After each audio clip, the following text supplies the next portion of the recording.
জুলাই গণহত্যায় জড়িত ফ্যাসিস্ট আওয়ামী লীগকে নিষিদ্ধের দাবিতে রাজধানীর শাহবাগ মোড় অবরোধ করে বিক্ষোভ করছে এনসিপি সহ কয়েকটি রাজনৈতিক দল। মধ্যরাতে বিরতি দেওয়ার পর সকাল থেকে আবারও এই কর্মসূচি শুরু করে তারা। আওয়ামী লীগ নিষিদ্ধের দাবি এবং জুলাই গণহত্যার দায়ে দলটির বিচার দাবি করে বিভিন্ন স্লোগান দিচ্ছেন বিক্ষোভকারীরা। একই দাবিতে বিক্ষোভ চলছে দেশের বিভিন্ন অঞ্চলে। শাহবাগ মোড়ে যান চলাচল বন্ধ হওয়ায় ভোগান্তিতে পড়েছে শাহবাগমুখী মানুষেরা। তবে রোগী বহনকারী গাড়ি চলাচল করছে স্বাভাবিকভাবেই। শুক্রবার যমুনার সামনে সমাবেশ থেকে আন্দোলনকারীরা প্রজ্ঞাপনের মাধ্যমে দলটি নিষিদ্ধ না হওয়া পর্যন্ত শাহবাগ ব্লকেট কর্মসূচি চালিয়ে যাওয়ার ঘোষণা দেন। এদিকে বিকেল ৩টায় শাহবাগে গণজমায়েতের ডাক দেওয়া হয়েছে। এখনো দেশ ছেড়ে পালিয়ে যায়, তো ওই দলটাকে যদি আমরা নিষিদ্ধের কথা না বলি তো কোন দলটাকে বলবো? আসলে আওয়ামী লীগকে অবশ্যই নিষিদ্ধ করতে হবে। আর তারা যদি আগামীতে রাজনীতি করার ইচ্ছা মনোশক্তি যদি থাকে তাহলে আমাদের সাথে পোষণ করতে হবে। যতক্ষণ পর্যন্ত আওয়ামী লীগ নিষিদ্ধ দাবি ঘোষণা আসবে না ততক্ষণ আমরা মাঠ ছাড়বো না। এই মুহূর্তে শাহবাগ থেকে সরাসরি যুক্ত হচ্ছেন সহকর্মী বিল্লাল হোসেন।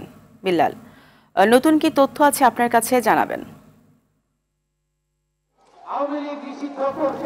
আপনাকে আসলে জানিয়ে রাখি যে গতকাল রাষ্ট্রপতি ভবন যমুনার সামনে যে সমাবেশের পর থেকে কিন্তু যে ঘোষণা দিয়েছিল বৈষম্য ছাত্র আন্দোলন ছাত্র যে ঘোষণা দিয়েছিল যে আওয়ামী লীগের রাজনীতি নিষিদ্ধকরণ, পাশাপাশি যে জুলাই আগস্ট গণঅভ্যুত্থানের গণহত্যার সাথে যারা জড়িত তাদের বিচার নিশ্চিতের যেই আজকের যে সমাবেশ, শাহবাগে কিন্তু সকাল থেকে কিন্তু শাহবাগের যে প্রধান যে ফটকগুলো রয়েছে সেটি বন্ধ করে কিন্তু বিক্ষোভ করছে যে জুলাই ঐক্য মঞ্চ বিভিন্ন রাজনৈতিক দলের নেতাকর্মীরা। আপনাদেরকে আমরা জানিয়ে রাখি যে আজকে বিকাল ৩টা নাগাদ কিন্তু এখানে একটি মহাসমাবেশের ডাক দিয়ে কিছু এনসিপি সহ যে জুলাই আন্দোলন কেন্দ্রিক যে সকল প্ল্যাটফর্ম রয়েছে প্রত্যেকটি প্ল্যাটফর্মের পক্ষ থেকে তারা যেটি এখান থেকে যে মূল যে দাবিটি সেটি হচ্ছে যে গণহত্যার দায়ে আওয়ামী লীগের যে রাজনীতি সেটি কিন্তু যতক্ষণ পর্যন্ত না নিষিদ্ধ করা হবে ততক্ষণ পর্যন্ত তাদের যে কর্মসূচি এটি কিন্তু চালিয়ে যাওয়ার ঘোষণা দিয়েছেন। আপনাদেরকে আমি আরেকটি তথ্য দিয়ে রাখি, শুধু শাহবাগ নয়, দেশের বিভিন্ন জেলায় এবং বিভাগীয় পর্যায়ে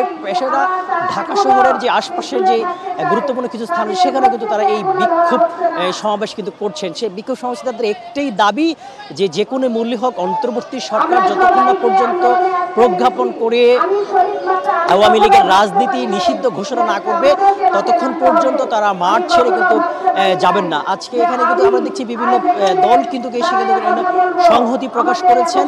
পাশাপাশি যে সকল ছাত্র জনতা আছে তাদের সাথে আমরা কথা বলছি, তারা যেটি বলছেন যে আওয়ামী লীগ জুলাই আগস্ট গণ অভ্যুত্থানে আওয়ামী লীগের নেতৃত্বে তার যেই অঙ্গ সংগঠন যেভাবে গণহত্যা চালিয়েছে সেই দলের দেশে কোনো রাজনীতি করার অধিকার নেই এমনটি দাবি করে কিন্তু তারা তাদের যে দলটি যে নিষিদ্ধে কিন্তু সেই এই দাবিটি কিন্তু তারা তুলছেন।